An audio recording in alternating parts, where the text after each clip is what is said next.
Hong Kong peak, Victoria. ये जनाब Kowloon और हांगकांग साइड दोनों है।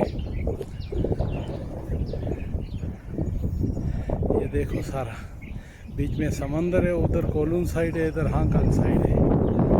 और ये जो समंदर के आगे जो इलाका है चुंगवानों का आ गया है। और ये कुछ आइलैंड्स हैं। ये दूर जो नज़र आ रहा है गोल्फ क्लब है क्लियर वाटर बे का, उससे आगे साउथ नेल्पेन है। और ये दूसरा तुंगलोंगचाओ का आइलैंड है, ये जो आधा नज़र आ रहा है। और ये है माउंट पार्कर,